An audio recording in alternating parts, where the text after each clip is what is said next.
اب کچھ سیاسی صورتحال کی بات کرتے ہیں، اور یہ جو ایکویشن ہے پاکستان پیپلز پارٹی، وفاقی حکومت، مسلم لیگ نون کی جو حکومت ہے، اس میں سردی گرمی تو چلتی رہتی ہے۔ ابھی یہ جو کینال سے متعلق یہ بڑے بیانات پاکستان پیپلز پارٹی کی طرف سے آ رہے ہیں، وفاقی حکومت ذرا سی انسیٹل بھی دکھائی دے رہی ہے اس کو لے کر۔ پھر دوسری طرف پاکستان تحریک انصاف جو کہ ایک احتجاجی تحریک چلانے جا رہی ہے، لگ ایسا رہا ہے کہ وہ اس کی پلاننگ کر رہے ہیں، اور مولانا فضل الرحمان کو بھی وہ کانفیڈنس میں لینے کی کوشش کر رہے ہیں، دیگر اپوزیشن رہنماؤں کو بھی کانفیڈنس میں لیا جا رہا ہے۔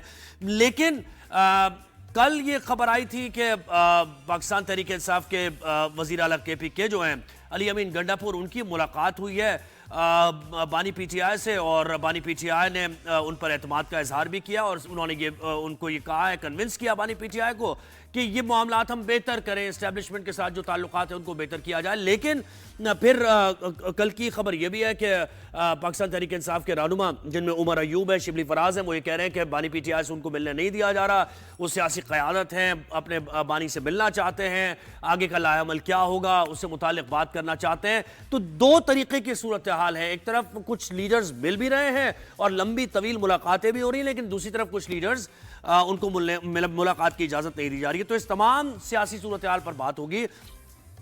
سینئر صحافی اور تجزیہ کار عامر ضیاء صاحب نے ہمیں جوائن کیا۔ عامر صاحب، بہت شکریہ آپ نے رائز اینڈ شائن میں وقت دیا ہمیں۔ یہ کہیے گا پہلے ہم، کیونکہ ابھی گڑی خدا بخش ہم نے ایک بیپر بھی لیا، اور شہید ذوالفقار علی بھٹو کی آج برسی منائی جا رہی ہے، اور سلسلے میں جلسہ بھی ہے۔ یہ جو پانی کی تقسیم کا معاملہ چل رہا ہے پیپلز پارٹی اور مسلم لیگ نون کی حکومت پہ، کیا آپ اس مسئلے کو مزید سیریس ہوتا دیکھ رہے ہیں؟ یہ بڑی حیرت کی بات ہے، کیونکہ جیسے کہ آپ نے اپنے ابتدائی کلمات میں بھی بتایا کہ بنا پاکستان پیپلز پارٹی کی حمایت کے، ان کی مدد کے جو ہے یہ حکومت قائم نہیں رہ سکتی۔ تو تعجب ہونا چاہیے کہ کس طرح سے اتنا بڑا اقدام انہوں نے اس کا اعلان کر دیا، اس پہ عمل درآمد شروع کر دیا، اور پاکستان پیپلز پارٹی کو اعتماد بھی نہیں لیا گیا۔ آپ کو یاد ہوگا کہ ایک زمانے میں جو یہاں پر سندھ میں حزب اختلاف ہے، وہ یہ الزام لگا رہی تھی کہ جب پہلا پہل اس معاہدے کی صورت سامنے آئی تھی، پاکستان پیپلز پارٹی نے اپنا کنسنٹ دیا تھا، اور وہ میٹنگ کی تصاویر بھی ہیں، اس کے بارے میں کہا بھی جاتا ہے، دعویٰ کیا جاتا ہے۔ اس کے بعد لیکن پاکستان پیپلز پارٹی نے کنالز کے ایشو کے اوپر، نہروں پر بڑا ایک مضبوط موقف اپنایا ہے۔ لیکن پھر میں یہ کہوں گا کہ جب آپ کو پتا ہے کہ یہ حکومت نہیں چل سکتی، تو کیا واقعی پاکستان پیپلز پارٹی جو ہے اپنا وزن جو ہے اس طرح سے ایسٹ کر پا رہی ہے، نہیں کر پا رہی، ایک سوالیہ نشان ہے۔ کیونکہ اگر پیپلز پارٹی اپنے آپ کو علیحدہ کر دیتی اور دو ٹوک الفاظ میں کہتی ہے کہ جناب یہ کینال کا مسئلہ جو ہے یہ سندھ کی زندگی اور موت کا مسئلہ ہے، اور سندھ کی نہیں بلوچستان کا بھی ایک ایشو ہے، اور آپ ظاہر ہے کہ اتنا بڑا انوائرمنٹ چینج نہیں لا سکتے۔ ستلج کو آپ نے بھارت کو فروغ کر دیا تھا جب آپ نے ورلڈ بینک کے تحت معاہدہ کیا تھا، اور اب آپ یہ نہیں کر سکتے کہ کسی اور دریا کا پانی نکال کر جو ہے وہ ستلج کو آپ جو ہے دوبارہ سے وہ کریں، کہتے ہیں نا اس میں پانی لے کر آئیں۔ پھر آپ بھی پتا ہے کہ پنجاب جو یہ دعویٰ کرتا ہے کہ ہم اپنے حصے کا پانی دیں گے، پنجاب تو پہلے ہی واٹر اسٹریسڈ ہے، اور پنجاب میں پہلے ہی 20 سے 25% جو ہے پانی کی کمی ہے۔ تو پھر یہ تعجب کی بات ہے کہ وہ کہاں سے پانی لائیں گے؟ تو بڑی غیر حقیقی قسم کا ایک منصوبہ ہے، اور اس کے اوپر آپ دیکھیں کہ ملک میں پہلے ہمارے یہاں بہت زیادہ کنٹرڈکشنز ہیں، تضادات ہیں، اور وہ تضادات بڑھ رہے ہیں۔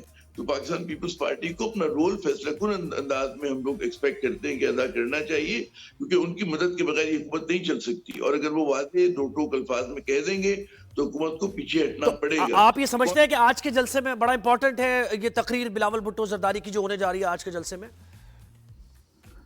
دیکھیں، تقریر تو بہت مطلب ہمیشہ ہی اہم ہوتی ہے، لیکن اصل بات یہ ہوتی ہے کہ اس کا نتیجہ کیا نکلتا ہے، اور اس طرح کی باتیں پیپلز پارٹی عرصے سے کر رہی ہے، کینال کی مخالفت کر رہی ہے، لیکن ہم دیکھتے ہیں کہ حکومت نے کونسل آف کامن انٹرسٹ کا اجلاس تک نہیں بلایا ہے۔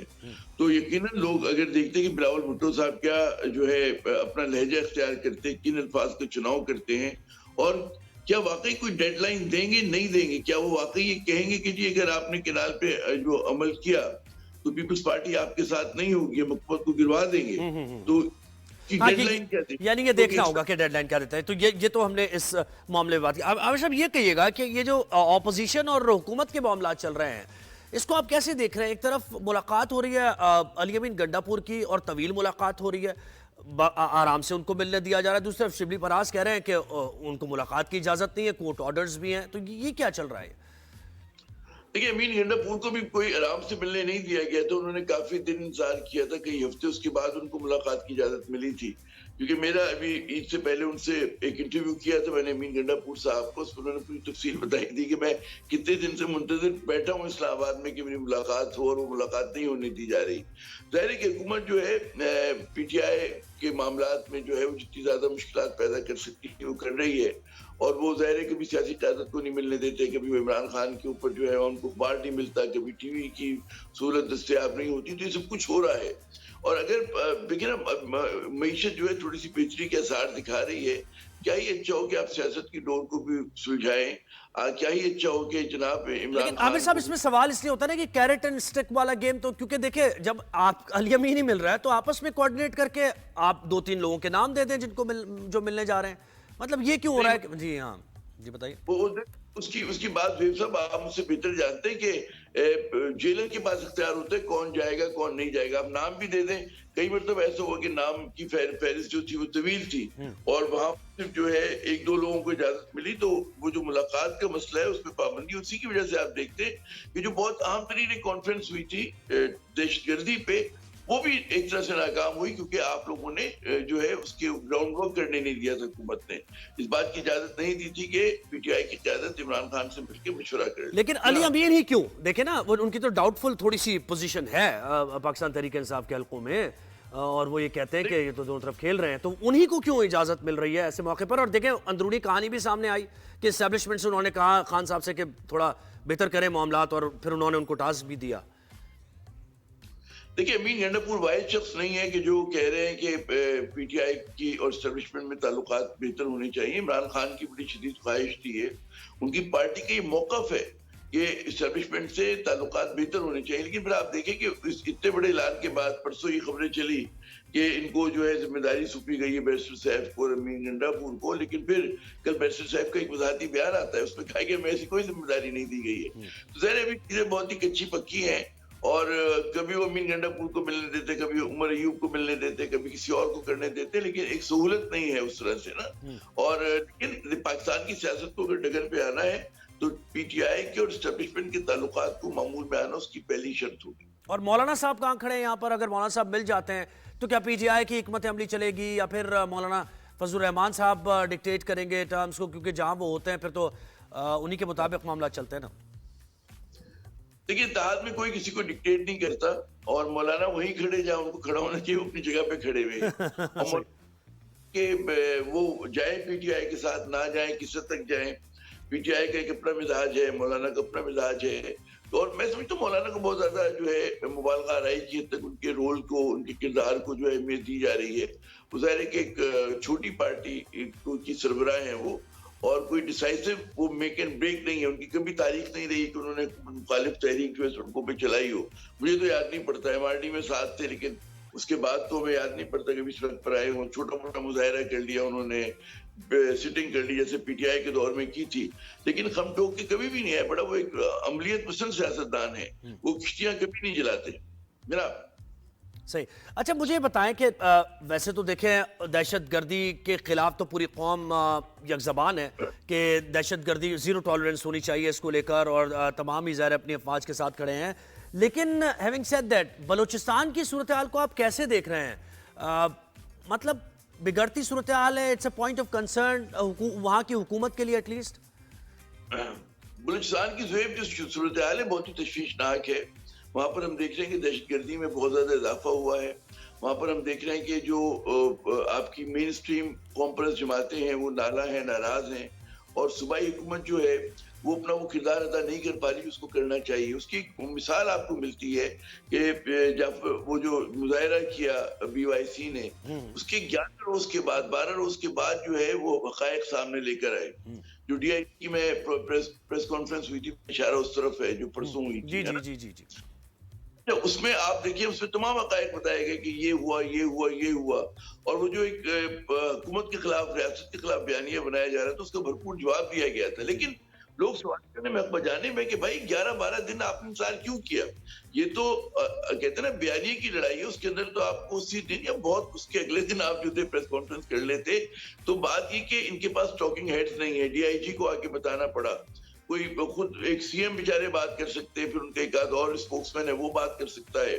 تو جو سیاسی محاذ کے اوپر ان کو لڑنا چاہیے, جو بات کرنی چاہیے, وہ نہیں ہو رہی.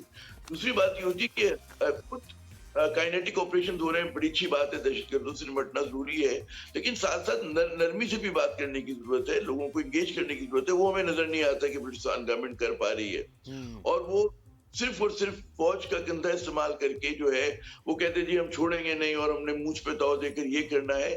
بات یہ ہوتی ہے کہ سیاستدانوں کی طرح بات کرتے ہیں, جنرلوں کی طرح بات نہیں کرتے. فوج کے کام آپریشن کر رہی ہے, قربانیاں دے رہی ہے, وہ بالکل اپنے کہتے ہیں نا ڈگر پر ہے. بات یہ کہ سیاستدان کس طرح سے فوج کی مدد کر رہے ہیں, اور وہ مدد اسی طرح ہو سکتی کہ آپ عقل مندی کی بات کریں, آپ ایک فعال قسم کا بیانیہ بنائیں, فوراً ایک رد عمل دے رہے ہو جو کہ نہیں ہو رہا, جو کہ تشویش آتے. تو میں سمجھتا ہوں کہ جو ایک بوجھ اٹھانا چاہیے ہماری سیاسی قیادت کو, مرکز میں بھی اور صوبے میں بھی, دیکھیں اس کا اظہار تو دیکھیں آرمی چیف بھی کر چکے ہیں, آپ کو یاد ہوگا انہوں نے کہا کہ کب تک یہ اسپیس جو ہے وہ فوج بھرتی رہے گی, فل کرتی رہے گی. تو یہ سیاسی جو قیادت ہے ان کو یہ سوچنا ہوگا, اور حکومت کو یہ سوچنا ہوگا کہ اپنے معاملات کو بہتر کرے. اچھا عابر صاحب دیکھیں, ایک تو ریلیف, میاں شہباز شریف کو کریڈٹ تو دیں کہ آپ کے عوام کو اتنا بڑا ریلیف دے دیا انہوں نے, بجلی کے بلز میں کمی ہو گئی ہے تو معیشت سنبھل رہی ہے. وزیر اعظم کہہ رہے ہیں دیکھیں ہماری کوششیں رنگ لے کے آ رہی ہیں. زہیب, جنہوں نے دکھ پہنچایا, جنہوں نے آئی پی پیز کے معاہدے کیے, جنہوں نے غلط جو ہے کہتے ہیں نا سولر پاور پلانٹس لگائے, پالیسیز غلط دی, جن کی وجہ سے ہم لوگ اس نہج پہ پہنچے, وہ یہی لوگ ہیں, یہی چہرے ہیں. اور اب آپ خود وہ پھر انہوں نے اعتراف کیا کہ جی آرمی چیف کا بڑا کردار ہے, اور پھر ظاہر ہے کہ ایس آئی ایف سی کی بیکنگ ہے, اور بہت زیادہ فعال, ہمیں پتا ہے کہ کون کردار ادا کر رہا ہے. تو ظاہر ہے کہ ایک غلطی کو درست کیا انہوں نے اپنی, اور وہ غلطی جو تھی نون لیگ نے بڑی ایک تسلسل کے ساتھ کرتی آ رہی. اور پہلے پاکستان پیپلز پارٹی کا رول تھا مہنگے آئی پی پیز لگانے کے اندر, مگر اب انہوں نے پہلی مرتبہ کتنے مہینے کے بعد تذکرہ کیا, سال بھر کے بعد, جی بجلی چوروں سے بھی نمٹیں گے.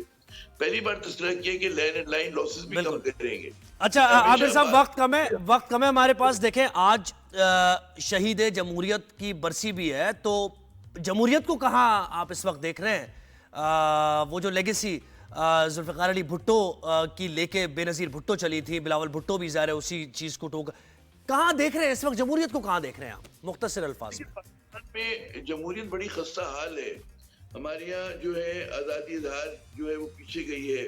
ہمارے یہاں جس طرح سے متنازع الیکشن ہوا اس سے ہماری جمہوریت کو چار چاند نہیں لگے ہیں. جس طرح سے اس ملک میں قانون سازی ہو رہی ہے, گھنٹوں میں قانون سازی ہو رہی ہے, منٹوں میں قانون سازی ہو رہی ہے, اس سے جمہوریت اور پارلیمنٹ مضبوط نہیں ہو رہے. سب جانتے ہیں کہ جی کیونکہ یہ جو شہباز صاحب کی حکومت ہے اس نے بہت زیادہ گراؤنڈ کنسیڈ کیا ہے.